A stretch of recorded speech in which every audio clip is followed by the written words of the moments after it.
মাত্র 4 মাস হতে চলেছে আমাদের রাজ্যে নতুন সরকার ক্ষমতায় এসেছে, আর এই 4 মাসের মধ্যেই বাংলার সাধারণ গরিব নিম্নবিত্ত মধ্যবিত্ত মানুষের মধ্যে যে ক্ষোভ, যে হতাশা, যে অসন্তোষ তৈরি হয়েছে তা নিয়ে আজ প্রশ্ন উঠতেই পারে। মানুষ কি সত্যি এই সরকারকে নিয়ে সন্তুষ্ট, নাকি ভোটের পর সময় যত এগোচ্ছে ততই মানুষের মনে জমছে একের পর এক প্রশ্ন। নমস্কার বন্ধুরা, আমি মতিউর আর আপনারা দেখছেন গ্রাউন্ড রিপোর্ট বাংলা। কারণ একটা কথা অস্বীকার করার উপায় নেই, বাংলার রাজনীতি আজ একটা গুরুত্বপূর্ণ সন্ধিক্ষণের মধ্যে দাঁড়িয়ে আছে। একদিকে বিজেপি সরকার ক্ষমতায়, অন্যদিকে তৃণমূল কংগ্রেস নিজেদের রাজনৈতিক জমি ধরে রাখার লড়াই ব্যস্ত।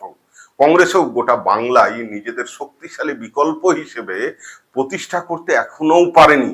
আর এই পরিস্থিতির মধ্যেই মাত্র একজন বিধায়ক নিয়ে গোটা রাজ্য যেন একাই লড়াইয়ের ময়দানে দাপিয়ে বেড়াচ্ছে সিপিআইএম।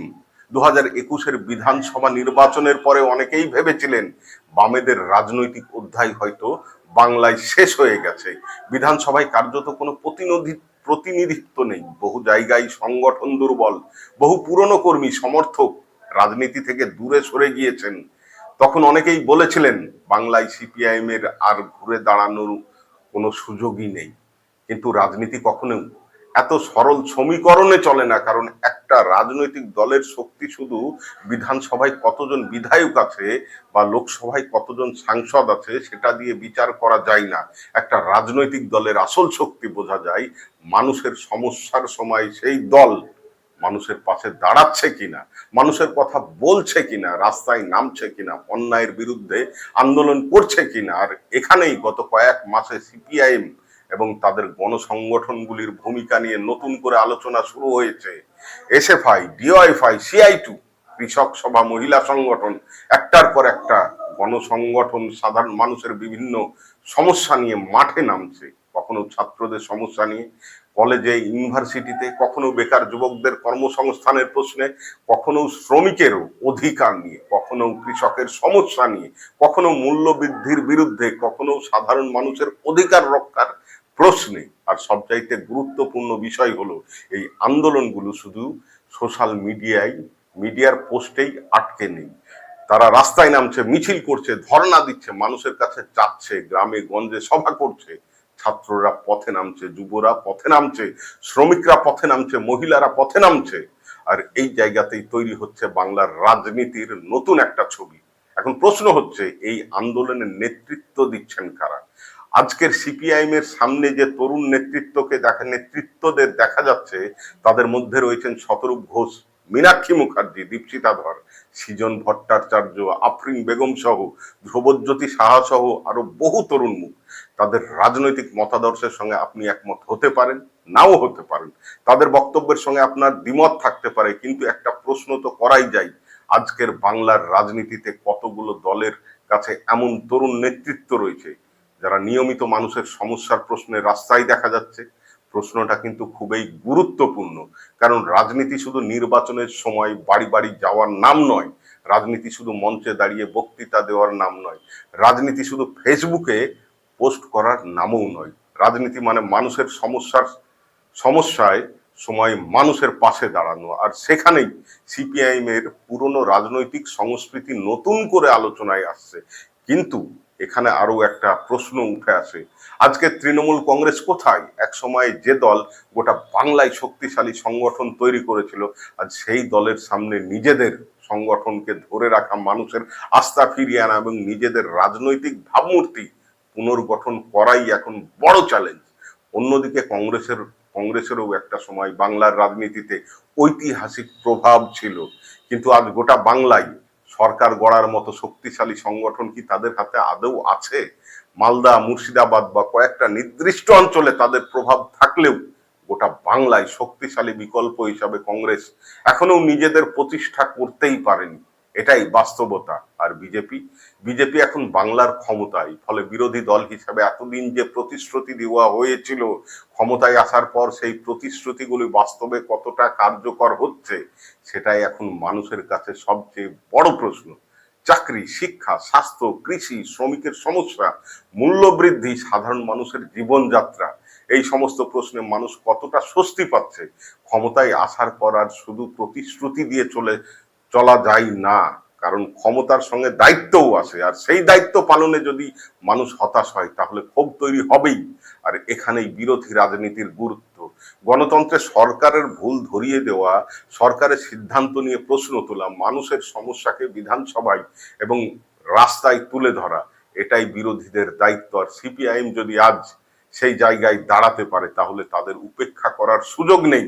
কারণ নির্বাচনী রাজনীতিতে সিপিআইএম হয়তো এখনো সংখ্যায় খুব ছোট, কিন্তু রাজপথের রাজনীতিতে তারা নিজেদের উপস্থিতি নতুন করে তৈরি করার আপ্রাণ চেষ্টা করছে এবং সেটা সফলও হচ্ছে। এবার প্রশ্নে আসি, সবচাইতে গুরুত্বপূর্ণ প্রশ্নে, সিপিআইএম কি সত্যিই বাংলায় আবার ক্ষমতায় ফিরতে পারে? আজই তার নিশ্চিত উত্তর দেওয়া সম্ভব নয়। কারণ রাজনীতিতে কয়েক মাসের মধ্যে পরিস্থিতি বদলে যেতে পারে। আজ যে দল শক্তিশালী, কাল সে দুর্বল হতে পারে, আবার আজ যে দুর্বল সে কাল ঘুরে দাঁড়াতেই পারে। কিন্তু একটা বিষয় পরিষ্কার, সিপিআইএম যদি মানুষের মধ্যে তাদের বর্তমান উপস্থিতিকে সাংগঠনিক শক্তিতে পরিণত করতে পারে, যদি আন্দোলনকে সংগঠনকে মানুষের আস্থায় এবং সেই আস্থাকে ভোটে পরিণত করতে পারে, তাহলে বাংলার রাজনীতিতে তাদের পুনরুত্থানের সম্ভাবনাকে আরো একবার উড়িয়ে দেওয়া যায় না। আর এখানেই সিপিআইএম এর সবচাইতে বড় শক্তি তাদের গণসংগঠন। এসএফআই যদি ছাত্রদের প্রশ্নে আরো শক্তিশালী হয়, ডিওএফআই যদি যুবকদের কর্মসংস্থান ও ভবিষ্যতের প্রশ্নে আন্দোলন চালিয়ে যায়, সিটু যদি শ্রমিকের অধিকার নিয়ে মাঠে থাকে, কৃষক সভা যদি কৃষকের সমস্যাকে সামনে আনে, মহিলা সংগঠন যদি মহিলাদের সামাজিক ও অর্থনৈতিক সমস্যার সঙ্গে যুক্ত হয়, তাহলে এই সংগঠনগুলো শুধু সিপিআইএম এর নির্বাচনী সংগঠন থাকবে না, এগুলো বৃহত্তর সামাজিক আন্দোলনের অংশ হয়ে উঠতে পারে। আর ইতিহাস আমাদের দেখিয়েছে বড় রাজনৈতিক পরিবর্তনের শুরু অনেক সময় ছোট ছোট সামাজিক আন্দোলন থেকেই হয়। তবে এখানে একটা গুরুত্বপূর্ণ সতর্কতার কথাও বলতে হবে, শুধু কয়েকজন জনপ্রিয় নেতা থাকলেই কোনো দল ক্ষমতায় আসে না। শুধু ভালো বক্তৃতা দিলেই সরকার গঠন করা যায় না। শুধু সরকারের বিরুদ্ধে মানুষের ক্ষোভ থাকলেই বিরোধী দল ক্ষমতায় আসে না। ক্ষমতায় আসতে হলে দরকার বিশ্বাসযোগ্যতা, দরকার সংগঠন, দরকার বুথ স্তরের কর্মী, দরকার মানুষের সঙ্গে দীর্ঘমেয়াদী সম্পর্ক, দরকার ভুল স্বীকার করার ক্ষমতা, এবং দরকার নতুন প্রজন্মের ভাষায় কথা বলার ক্ষমতা, যেটা এখন বাম নেতৃত্বদের তৈরি হয়েছে। সবচাইতে বেশি দরকার মানুষকে বোঝানো, আমরা শুধু এই সাম্প্রদায়িক বিজেপি সরকারকে হারাতে চাই না, আমরা বিকল্প সরকার দিতে চাই। সিপিআইএম এর সামনে আজ সবচাইতে বড় পরীক্ষা এটাই। কারণ মানুষ শুধু বিজেপির বিরোধিতা করে ভোট দেবে এমন নিশ্চয়তা নেই, মানুষ শুধু তৃণমূলকে হারানোর জন্য ভোট দেবে এমনও নয়। মানুষ জানতে চাইবে তারপর কি, তারপর কে, কি করবে, কিভাবে করবে, চাকরি কোথা থেকে আসবে, শিক্ষা ব্যবস্থা কিভাবে বদলাবে, স্বাস্থ্য ব্যবস্থা কিভাবে উন্নত হবে, কৃষক কি দাম পাবে, শ্রমিক কি অধিকার পাবে, যুবকদের ভবিষ্যৎ কি হবে, শহর ও গ্রামের বৈষম্য কি কমবে। এই প্রশ্নগুলোর উত্তর দিতে হবে। আর সেই উত্তর যদি সিপিআইএম দিতে পারে তাহলেই তাদের সামনে সত্যিকারের রাজনৈতিক সম্ভাবনা তৈরি হবে। কারণ মানুষের ক্ষোভকে শুধু ভোটে পরিণত করা যায় না, তার জন্য সংগঠন লাগে, নেতৃত্ব লাগে, ধৈর্য লাগে, গ্রামে যেতে হয়, বস্তিতে যেতে হয়, কারখানার গেটে যেতে হয়, কলেজে যেতে হয়, কৃষকের কাছে যেতে হয়, শ্রমিকের কাছে যেতে হয়, মহিলাদের সমস্যার কথা শুনতে হয়, বেকার যুবকের সমস্যার কথা শুনতে হয়। আর এই জায়গাতেই বামেদের ঐতিহাসিক শক্তি ছিল গণসংগঠনগুলো। সিপিআইএম এর সবচাইতে বড় সম্পদ শুধু তাদের কয়েকজন নেতা নন, তাদের সবচাইতে বড় সম্পদ তাদের রাজনৈতিক সংগঠন এবং কর্মী সমাজ। বহু বছর ধরে যারা ক্ষমতার বাইরে থেকেও আজকের দিনেও যেভাবে সংগঠন ধরে রেখেছেন, যারা প্রতিকূলতার মধ্যে মাঠে থেকেছেন, যারা নির্বাচনে হেরেও মানুষের কাছে গিয়েছেন, তাদের রাজনৈতিক অভিজ্ঞতা কম নয়। কিন্তু সেই পুরনো সংগঠনকে নতুন প্রজন্মের সঙ্গে যুক্ত করাই হবে সবচাইতে বড় চ্যালেঞ্জ। কারণ আজকের বাংলা ৩০ বছর আগের বাংলা নয়।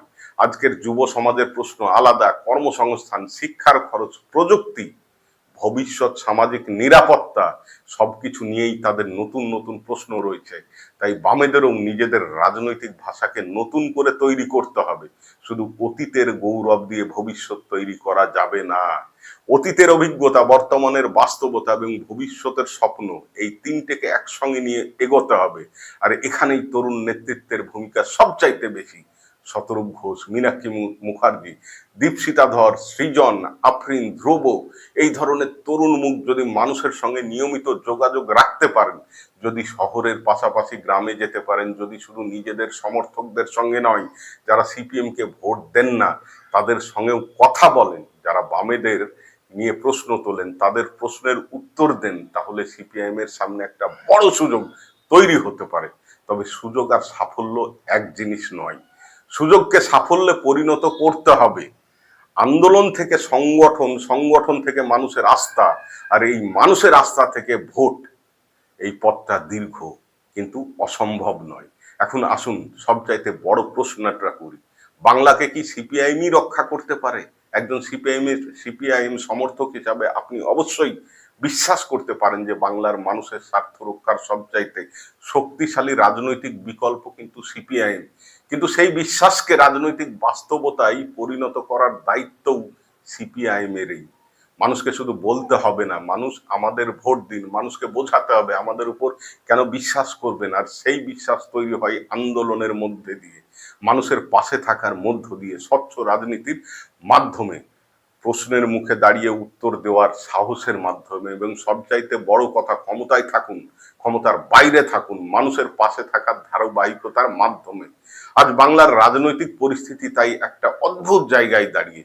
বিজেপি ক্ষমতায় এসে পরীক্ষা দিচ্ছে, তৃণমূল নিজেদের রাজনৈতিক জমি ও সংগঠন ধরে রাখার চেষ্টা করছে, কংগ্রেস এখনো রাজ্য জুড়ে শক্তিশালী বিকল্প হয়ে উঠতে পারেনি, আর সিপিআইএম বিধানসভায় সংখ্যায় ছোট হলেও রাজপথে নিজেদের রাজনৈতিক উপস্থিতি বাড়ানোর চেষ্টা করছে। এটা সত্যি, কিন্তু এটাও সত্যি রাজপথের উপস্থিতিকে ভোটের বাক্সে নিয়ে যাওয়া সবচাইতে বড় একটা কঠিন কাজ, আর সেই কাজটাই এখন বামেদের করতে হবে। তাই আজ প্রশ্নটা শুধু সিপিআইএম কি ফিরবে, প্রশ্নটা আরো বড়, বাংলার মানুষ কি আবার বামেদের হাতে নিজেদের ভবিষ্যৎ তুলে দিতে প্রস্তুত? তার উত্তর আজ কেউ নিশ্চিতভাবে দিতে পারবে না। কিন্তু যদি মানুষের ক্ষোভকে সংগঠিত আন্দোলনকে বিশ্বাসে এবং বিশ্বাসকে রাজনৈতিক বিকল্পে পরিণত করতে পারে সিপিএম, তাহলে বাংলার রাজনীতিতে একটা নতুন অধ্যায় লেখা অসম্ভব নয়। বাংলার রাজনীতিতে কোনো দলেই চিরস্থায়ী নয়, কোনো সরকারেই চিরস্থায়ী নয়, কোনো রাজনৈতিক আধিপত্যও চিরস্থায়ী নয়। মানুষই শেষ কথা বলে, মানুষই ঠিক করে কে ক্ষমতায় থাকবে, কে বিরোধী থাকবে, এবং কোন রাজনৈতিক দলকে আবার সুযোগ দেওয়া হবে।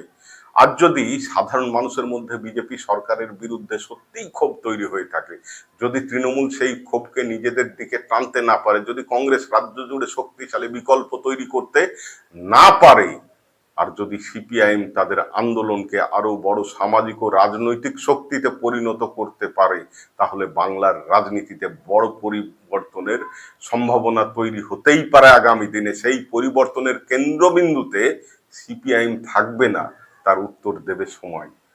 কিন্তু একটা কথা আজ বলা যায়, যে দলকে কয়েক বছর আগে অনেকে বাংলার রাজনীতির অতীত বলে ধরে নিয়েছিল, সেই সিপিআইএমকে এখন আবার বাংলার রাজনৈতিক ভবিষ্যৎ নিয়েই আলোচনার টেবিলে ফিরতেই হচ্ছে। কারণ তারা রাস্তায় আছে, তাদের ছাত্ররা রাস্তায় আছে, তাদের যুবরা, তাদের শ্রমিকরা, তাদের মহিলারা, কৃষকরা রাস্তায় আছে, তাদের মহিলারা রাস্তায় আছেন। আর রাজনীতির ইতিহাসে আমাদের একটা কথা শেখায়, যে দল মানুষের সমস্যার সঙ্গে দীর্ঘদিন যুক্ত থাকতে পারে তাকে শেষ করে দেওয়া খুব সহজ নয়। তাই আজ প্রশ্নটা শুধু সিপিআইএম কি ফিরবে সেটার চাইতেও বড় প্রশ্ন হলো, বাংলার মানুষ কি আবার বামেদের হাতে নিজেদের ভবিষ্যৎ তুলে দিতে প্রস্তুত? উত্তরটা আজই হয়তো জানা সম্ভব নয়, কিন্তু লড়াই যে শুরু হয়ে গেছে সেটাই স্পষ্ট। আর আগামী দিনে এই লড়াই কত দূর যায় সেটাই দেখার, কারণ বাংলার রাজনীতিতে শেষ কথা কোনো দল বলে না, শেষ কথা বলে বাংলার মানুষ। আজকে এই পর্যন্তই, ধন্যবাদ।